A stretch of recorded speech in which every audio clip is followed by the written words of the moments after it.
창세기 31장 13절. 찾으셨으면 아멘. 같이 읽습니다. 나는 베델의 하나님이라 내가 거기서 기둥에 기름을 붓고 거기서 내게 소원하였으니 지금 일어나 이곳을 떠나서 네 출생지로 돌아가라 하셨느니라. 아멘. 같이 인사하겠습니다. 주의 이름으로 잘 될 것입니다. 더 잘 될 것입니다. 끝없이 잘 될 것입니다. 아멘. 굳은 날씨지만 여러분 주차하는데 오늘 굉장히 힘드셨을 거예요. 대부분 다 차를 가져오신 분들이 많기 때문에, 또 옆에 갈매초등학교가 5인 이상이 풀려야 주차장을 내주겠다고 그러셔서 거기 공사할 때는 저희가 일주일 내내 쓰게 했거든요. 일주일 내내 쓰게 하고. 얼마 내야 되냐 그래서 예수 믿으면 된다고 그냥 쓰시라고. 저희는 일주일에 한 번 쓰면서 돈 내고 써야 돼요. 돈 내고. 그래도 감사하죠. 뭐 쓸 수 있는 게 감사한 거 아니겠어요? 그러니까 가능하시면 요새 아직 풀리지 않은 상황이기 때문에 옆에 체육공원 공터에 주일날 차를 대실 수 있는 분들은 그렇게 되시고, 중직자들은 장로님들과 안수 집사님들은 차를 그쪽에다 대셔야 되는 거죠. 그러니까 지하 주차장으로 끌고 들어오시면 바로 제가 중고차로 팔아버린다고 분명히 말씀을 드렸어요. 그러니까 차를 가지고 들어오시지 않도록 배려를 해드리는 거죠. 배려를. 그러니까 새가족들에게 배려를 해드리고 그러는 거예요.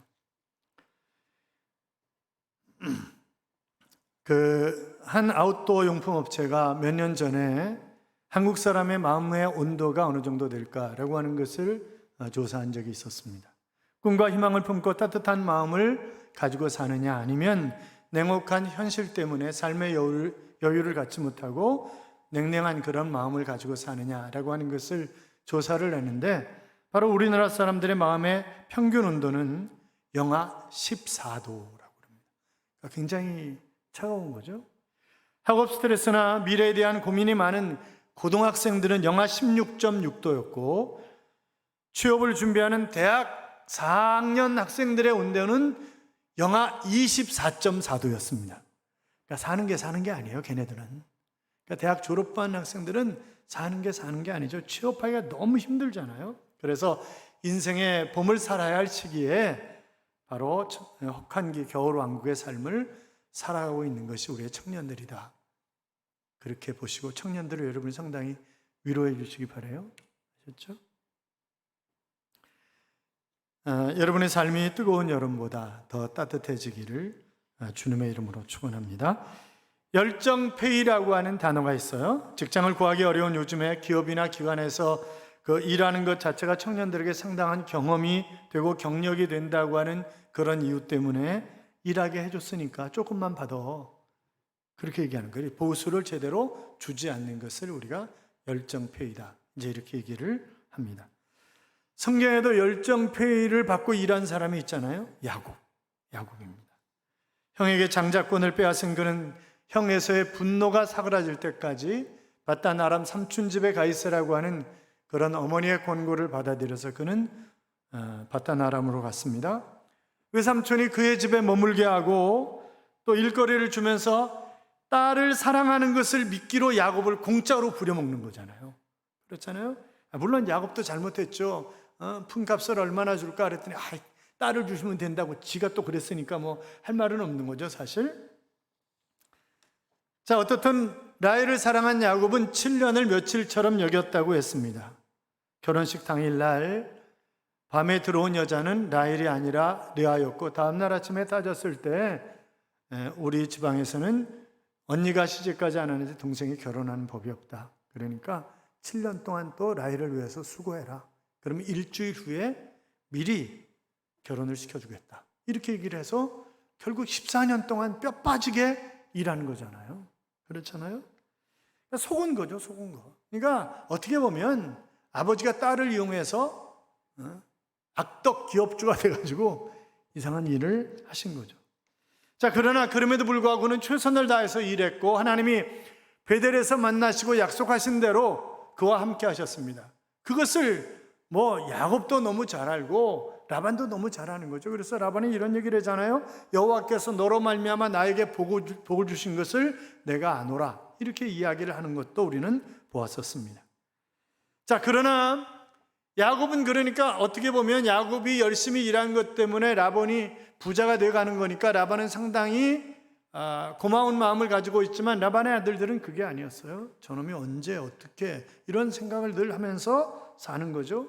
자, 어떻든 야곱은 십수년간 정말 열심히 일했지만 무일푼이었습니다. 그런데 마지막 순간에 하나님이 그에게 복을 주셔서 신비롭게 아름지고 점 있는 양들, 새까맣게 태어나는 염소들, 그래서 마침내 사람들이 주목하는 거부, 시기하고 질투하는 그런 거부가 되었던 것을 우리는 본문을 통해서도 그렇고 이제 확인할 수 있는데, 어쨌든 상대적으로 이 야곱이 너무 잘 되니까 라반의 집이 초라해 보이는 거죠. 그러니 뭐 라반의 아들들이 저놈이 우리 아버지 거 다 뺏어가가지고 저렇게 됐다고 이러면서 난리치는 것 당연한 것 아니겠어요? 라반도 별로 안색이 안 좋은 거죠. 여러분, 만약 여러분의 자식이 잘 되면 어때요? 너무 좋다고 박수치고 그러잖아요. 그러니까 지금 라반이 안색이 변하고 이런 거 보면 사위를 자식으로 생각하는 게 아니에요. 지금 이 사람이 자식으로 생각하는 게 아니라고, 지금 많이 보면. 그러니 식사 시간도 그렇고 얼마나 불편하겠어요, 이 야곱이. 하나님 앞에 기도하는 거죠. 하나님, 어떻게 해야 되죠? 제가 어떻게 해야 되는 것입니까? 그랬더니 하나님이 내 출생지로 돌아가라, 그렇게 명령을 하십니다. 여러분, 20년 처가살이라고 돌아간다는 거 쉬운 거 아니에요. 왜? 20년이면요 이미 거기가 자기 고향이에요. 그렇잖아요. 거기서 결혼하고 애 낳고 모든 터전을 일구었는데 그거 수많은 가축들을 데리고 간다는 것, 이것이 결단코 쉬운 일이 아닙니다. 그래서 부인들을 들판으로 불러내죠.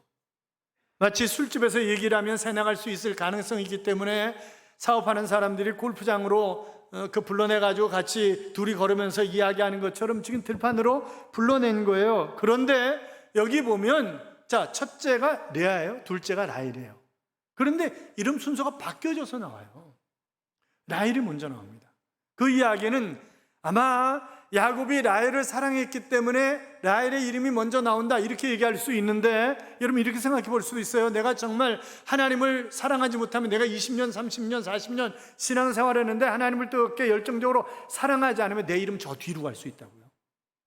그러나 내가 신앙생활한 지 얼마 되지 않았어도 정말 주님을 뜨겁게 사랑하고 주님을 위해서 이익을 남기는 자로 살아가는 그런 사람이면 하나님이 내 이름 앞에다 놓으실 수도 있다, 그런 생각을 우리가 해볼 수 있는 그런 부분이죠.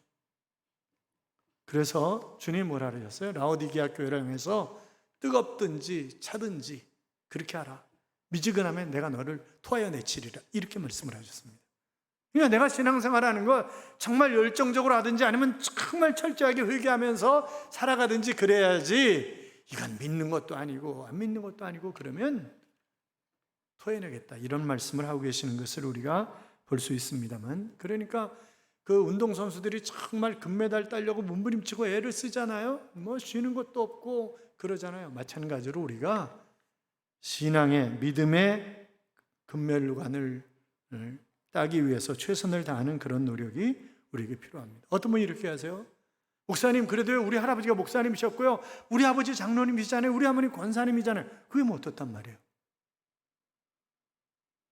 좋은 배경 속에서 자라났으면 더 열심히 신앙생활하는 것 아니겠어요? 그러나 지금 내가 신앙생활 개떡같이 하고 있으면 개떡이지, 그렇지 의미가 없는 거예요. 그거는 내 아버지가 뭘 했든지 그거는 의미가 없는 거예요. 물론 그분들이 많은 기도를 해주시기 때문에 내가 곁길로 나갈 가능성이 좀 덜한 것뿐이지, 그러나 내가 신앙생활 엉터리로 하는데 내 아버지 때문에, 그냥 내 어머니 때문에 그냥 무조건 봐주시는 건 아니다, 이 말이에요.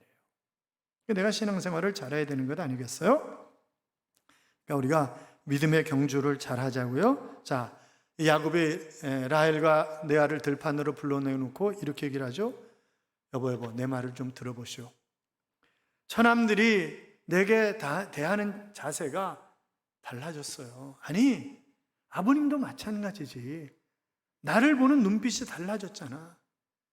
당신들도 알잖아. 내가 얼마나 정말 아버지를 위해서 충성을 했는지, 열심히 일했는지 나도 알고 아버님도 알고 당신들도 알잖아.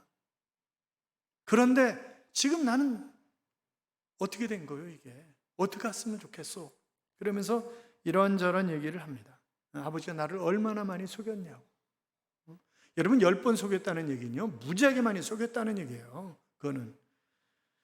그러니까 결국 하나님께서 뺏어서 나에게 주신 것 아니겠냐고. 하나님께서 그냥 내가 얼룩달룩 그러면 얼룩달룩한 놈 다 나오게 만드시고, 점 있는 놈 그러면 점 있는 놈 다 나오게 만드시고. 그러니까 여러분 가만히 생각해 보세요.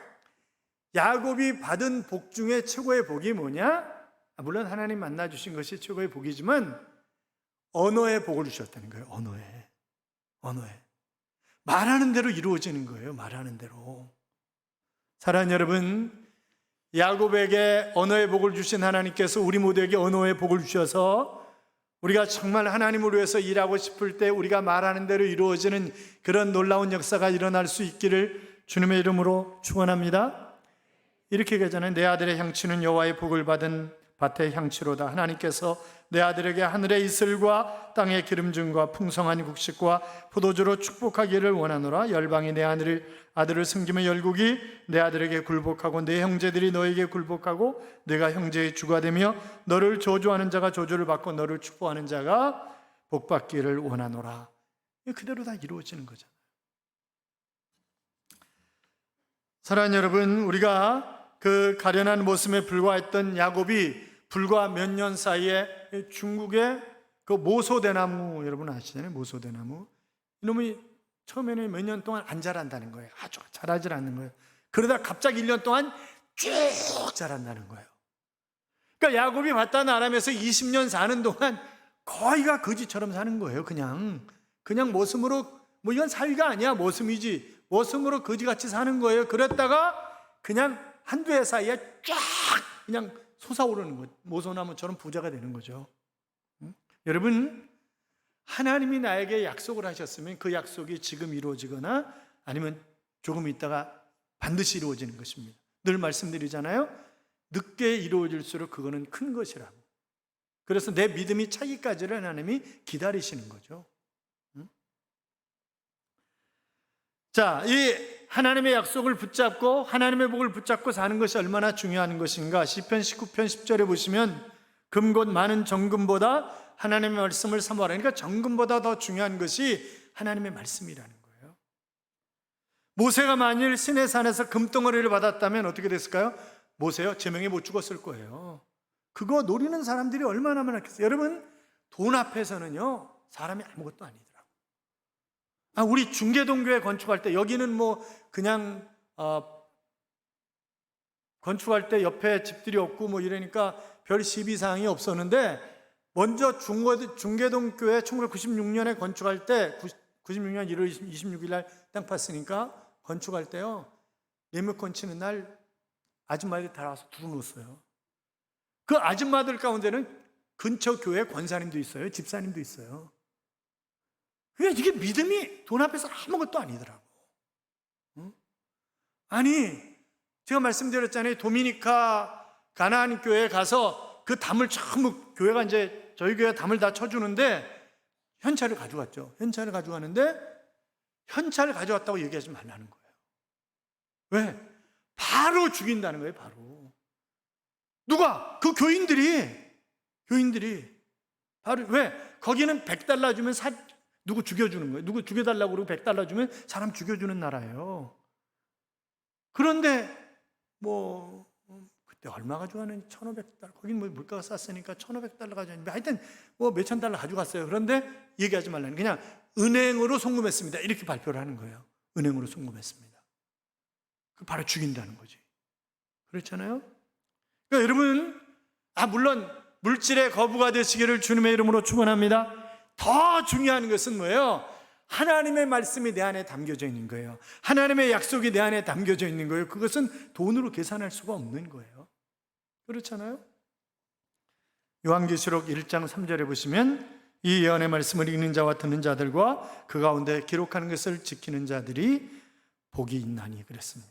그러니까 요한계시록에 7대 축복이 나와요. 그 첫 번째 축복이 뭐냐? 말씀과 관련된, 읽고 듣고 지키고 그런 사람이 복 있는 사람이다. 이제 그런 얘기를 하고 있는 거죠. 그러니까 우리가 하나님의 말씀을 듣고 내가 말씀을 묵상하고 읽고 이런 모든 것들이 결국 복 있는 삶을 살아가는 그런 통로라고요. 그게. 노아가 하나님의 말씀을 받고 산에서 배를 지었습니다. 사람들이 뭐라 그랬어요? 야, 저런 바보 같은 놈이 있나? 정신병 환자지. 아니, 산 중턱에다 무슨, 왜? 비를 구경해 본 적이 없거든요. 그런데 무슨 홍수가 난다고 산 중턱에다가 그것도 배를 짓는가? 이게 도대체 말이 되네. 저런 바보 같은 놈들이 있나? 아니, 그것도 한두에 지은 게 아니잖아요. 준비한 기간까지 무려 120년 동안 배를 지은 거 아니겠어요? 그러니 사람들의 조롱이 얼마나 심했겠어요? 방주가 완성이 됐습니다. 비가 억수같이 쏟아집니다. 일주일 기다렸습니다. 하나님은. 방주 문 닫지 않고 일주일 기다렸어요? 안 들어와요. 하나님이 문 닫아버리셨어요. 그리고 40일 동안 퍼부으시는데 정신없이 다 죽은 거 아니에요? 누가 바보예요? 누가 바보냐고. 어느 동네에 천재하고 바보가 살았답니다. 천재가 어느 날 바보한테 얘기를 하는 거예요. 야 바보야, 내가 너한테 수수께끼를 낼 테니까 수수께끼 맞히면 내가 1,000원 줄게. 대신에 네가 못 맞히면 나한테 500원 줘. 그러니까 바보니까 알았어, 그렇게 얘기를 하는 거예요. 알았어. 근데 천재야, 내가 먼저 문제를 낼게. 그러니까 그래 문제 내. 그랬어요. 아침에 뿌리 새기고 점심에도 뿌리 새기고 저녁에도 뿌리 새긴 게 뭐게? 이렇게 물어보는 거예요. 천재가 아무리 생각해도 모르겠는 거예요. 아침에도 뿌리 새기고 점심 때도 뿌리 새기고 저녁 때도 뿌리 새기고 도대체 모르겠는 거예요. 그래서 1,000원을 주면서 나 모르겠어. 야, 근데 그게 뭐냐 그랬더니 이 바보가 하는 얘기가 나도 몰라. 이렇게 얘기를 해요. 누가 바본 거예요? 누가 바보냐고. 사랑하는 여러분, 세상 끝날에 주님이 천군 천사와 더불어 주님이 세상을 심판하기 위해서 다시 오실 것입니다. 우리는 공중의 들림을 받아서 공중에서 혼인잔치가 열리고 영원 무궁토록 하나님과 함께 살아가게 될 것입니다. 그러나 예수 그리스도를 구주와 주님으로 영접하지 않은 사람들은 아이고 산아 바위야 나를 좀 가려다오 이러면서 벌벌 떨 거라고요. 그리고 그들은 심판을 받고 영원한 멸망의 자리에 들어가게 될 것입니다. 누가 바보냐고요? 누가 바보냐고. 그렇잖아요. 자, 하나님께서 야곱에게 이렇게 말씀하십니다. 13절 같이 읽어요. 13절 같이 읽습니다. 나는 베델의 하나님이라 내가 거기서 기둥에 기름을 붓고 거기서 내게 소원하였으니 지금 일어나 이곳을 떠나서 내 출생지로 돌아가라 하셨느니라. 자, 야곱의 두 아내가 야곱이 이제 하나님이 자기에게 명령하신 것을 이야기를 하잖아요. 그랬더니 이렇게 대답을 합니다. 자, 14절 봐요. 라헬과 레아가 그에게 대답하여 이르되 우리가 우리 아버지 집에서 무슨 분깃이나 유산이 있을. 아니, 우리가 훨씬 더 부자인데 지금 뭐 아버지가 우리한테 줄 게 뭐가 있겠냐고 그렇게 얘기를 하는 거죠. 아니, 야곱은 지금 바단 아람에서 결국 라반의 딸들과 결혼을 했습니다. 여러 아들을 얻었습니다. 하나님께서 그에게 복을 주셔서 엄청난 거부가 되었습니다. 안정된 그런 가정을 가지고 있습니다. 그러나 이 사람 뭐예요? 고향 떠나온 나그네예요. 그렇잖아요? 그러므로 그는 고향으로 돌아가야 되는 거예요. 그래서 내 출생지로 돌아가라는 거예요, 하나님이. 야곱의 아내들도 생각이 같았습니다. 더 이상 아버지에게서 받을 유산이 없다고 생각을 하는 거예요. 그러면서 가자는 거예요. 그러니까 딸은 시집가면 끝이다. 그게 맞는 거죠. 또 그렇잖아요. 부모를 떠나, 성경이 떠나, 그건 떠나라는 거예요. 떠나서. 그러니까 결혼하면 부부끼리 의논하고 다 해서 하는 거지, 그거는. 뭐 그게 지극히 정상적인 거잖아요. 그래서 남편의 고향으로 출생지로 돌아가는 게 맞다. 그리고 돌아가자고 이야기를 하는 것입니다. 여러분의 고향은 어디십니까? 저는 수원에서 자라났고 제2의 고향은 노원구 중계동이었습니다. 제3의 고향은 구리시 갈매동입니다. 이제 은퇴하면 마지막 고향이 될 고흥군 금산면, 우리가 거금도라고 얘기하는데 거기 땅을 통합 측의 한 집사님이 주셔서 거금도를 중심으로 살아가게 될 것입니다. 그래야 교회도 편안하고 후임자도 편안하기 때문에 멀리 제가 가야만 됩니다. 그러나 진짜 고향은 영원한 하나님의 나라 천국이지. 그렇잖아요. 수원도 중계동도 갈매동도 물론 육신의 제1, 2, 3 고향이 될 수 있겠지만 그러나 진짜 고향은 바로 내 아버지의 고향인 영원한 하나님의 나라인 것입니다. 시인 정주영은 향수라고 하는 시에서 이렇게 노래를 합니다. 넓은 벌 동쪽 끝으로 옛 이야기 지줄대는 실개천이 휘돌아 나가고 얼룩배기 황소가 해설피 금빛 게으른 울음이 우는 곳, 그곳이 차마 꿈엔들 이칠리야. 그렇게 노래합니다만 지줄대내는 주절대다의 방언이죠. 해설피는 해가 질 무렵 빛이 약한 이제 그 모습을 바로 해설피라고 이야기를 합니다. 그런데 고향의 그런 풍경은 이미 사라졌어요. 그렇잖아요? 실개천이 어디 있어요? 실개천은 농수로로 바뀌었어요. 얼룩이 황소 대신에 트랙터가 논밭을 갑니다. 정다운 고향 산천은 아파트와 빌딩으로 포장된 도로로 다 바뀌었습니다. 저도요, 부모님이 다 돌아가시니까 수원은 아득한 옛날이에요. 갈 일이 없어요. 갈 일이 없다고. 여러분, 고향은 단순한 장소가 아닙니다. 고향은 가계의 결속이 이루어지는 그런 공간 아니겠습니까? 하나님께서 우리를 자녀로 삼아 주셨는데, 그래서 요한복음 1장 12절을 보시면 영접하는 자 곧 그 이름을 믿는 자들에게는 하나님의 자녀가 되는 권세를 주셨으니, 자, 우리가 하나님의 자녀예요. 그렇기 때문에 우리 아버지인 하나님의 고향이신 우리는 영원한 천국으로 돌아가야 하는 것입니다. 그렇게 믿으시는 분들은 크게 아멘. 아멘. 그렇습니다. 그래서 히브리 11장에 보면 믿음으로 살았던 신앙의 선배들이 16절에서 이렇게 얘기를 합니다. 그들이 이제는 더 나은 본향을 사모하니 곧 하늘에 있는 것이라. 이러므로 하나님이 그들의 하나님이라 일컬음을 받으심을 부끄러워하지 아니하시고 그들을 위하여 한 성을 예비하셨느니라 그랬습니다. 우리는 타향살이하는 나그네라는 거예요, 성경은. 그리고 예수 믿고 구원받은 우리에게는 영원한 본향이 있다고 했습니다. 그러므로 우리가 갈 진정한 고향, 영원 무궁토록 살 고향, 그것은 천국입니다. 그러니까 다 놓고 가야 되잖아요. 다 놓고 가야 돼. 아파트 평수 넓다고 자랑하지 마세요. 못 가져와 그거. 온몸에 금은 보화로 치장하고 있다고 자랑하지 마세요. 그거 하나도 못 가져가요. 같이 묻어달라고 다 빼버려. 저기 입관할 때 다 빼버려요. 다 빼버려. 그거 가져갈 게 아무것도 없어요. 그러니까 세상에 연연하지 말고 살아요, 그냥. 그렇잖아요? 9절에 보면 야곱이 하나님이 장인의 것을 다 뺏어 주셨다는 거예요. 자, 그러면 하나님이 야곱에게 왜 라반의 것을 다 뺏어서 주셨어요? 베델에서 하나님이 약속하셨잖아요. 뿐만이 아니라 라반이 악덕기 업주야. 그래서 뺏었다고 그렇게 성경이 오늘 본문이 그렇게 기록하고 있어요. 성경이 그렇게 기록하고 있어요. 라반이 어떻게 했는지 봤다는 거예요, 하나님이. 그래서 뺏어 주셨다는 거죠.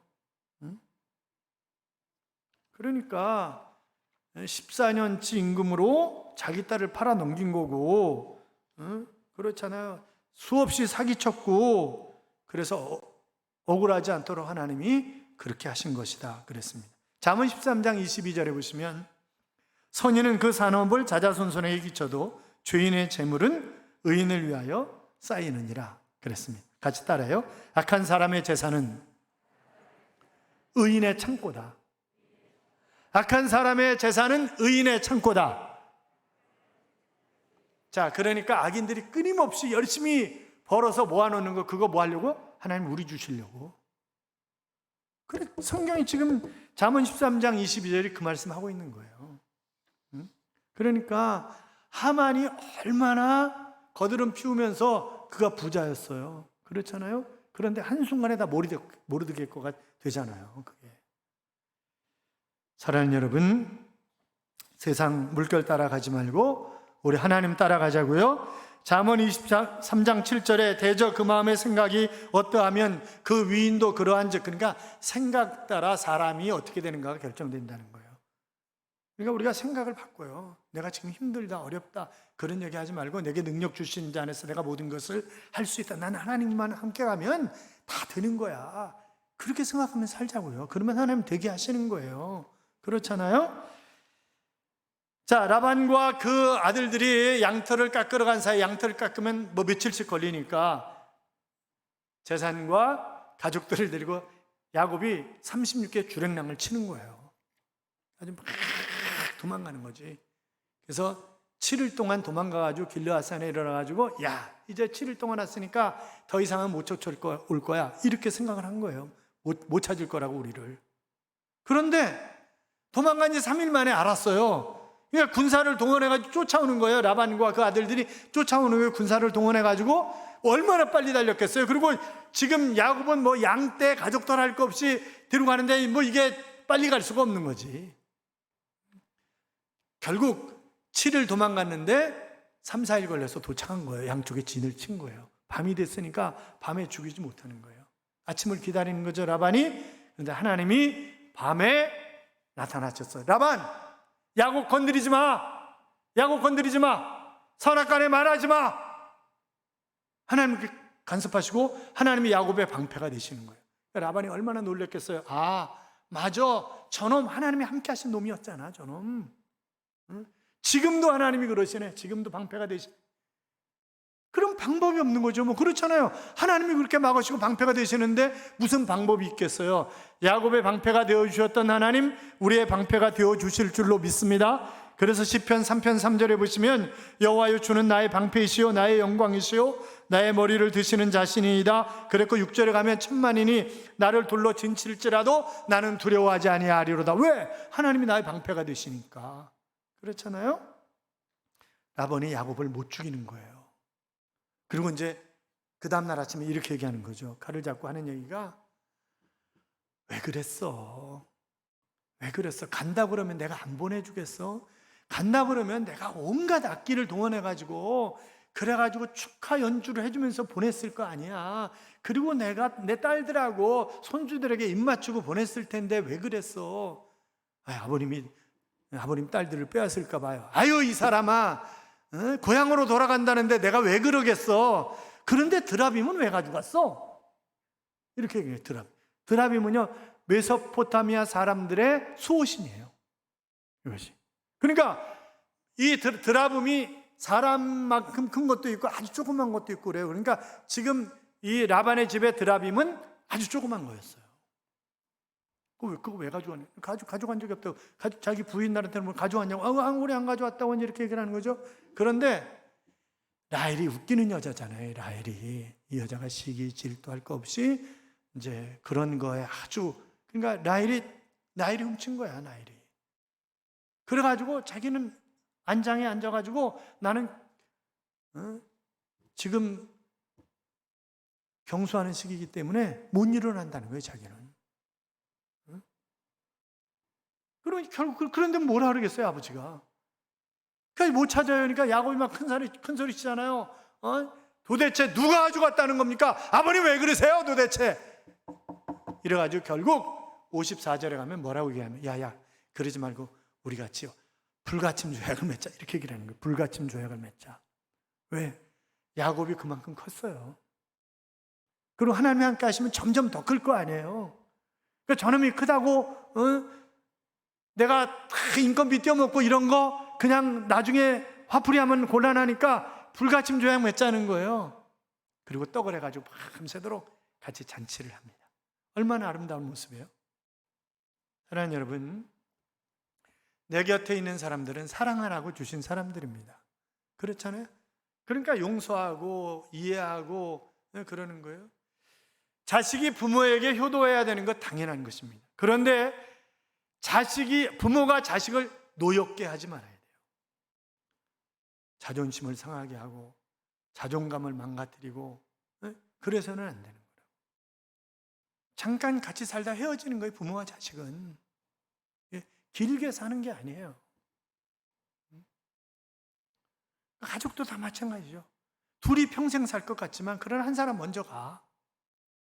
그렇잖아요. 특히 대부분 남자분들이 먼저 가더라고. 그래서 우리도 여기 다 여자분들만 있잖아요. 일교고 다 여자분들만 있어요. 남자가 없어. 그래서 나 연세 드신 남자분들이 교회 들어오면요 가슴이 짠해. 아주 너무 감사하다. 너무 감사하다. 그런 생각이 들어요. 우리 사랑하며 살자고요. 용서하고 용서받고 격려하고 위로하고 함께 가는 거예요. 함께 가는 거예요. 사랑하는 성도 여러분, 우리는 광야 같은 세상에서 최선을 다해서 일하고 우리의 영적 출생지인 천국으로 돌아가야 하는 사람들입니다. 이 땅에 사는 날 동안 용서해야 하고 용서받아야 하고 화목하게 힘있게 주의 뜻을 이루면서 영원한 천국을 향하여 함께 손을 잡고 달려가는 그런 사람들입니다.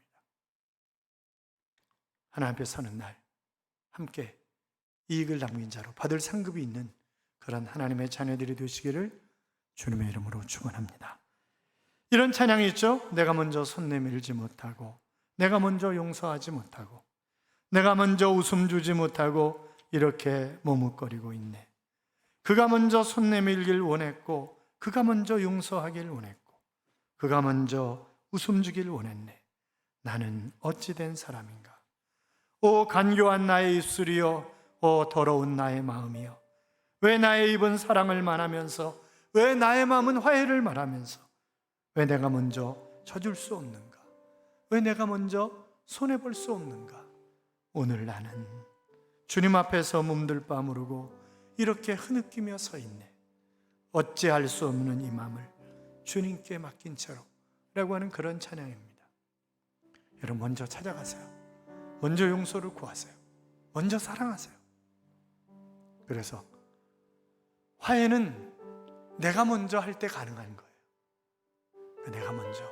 그래서 행복한 그런 삶을 또 함께 손을 잡고 영원한 천국을 향해서 멋지게 달려가는 그런 삶이 우리 모두의 삶이 될 수 있기를 주님의 이름으로 축원합니다. 축원합니다. 우리 함께 찬양합니다.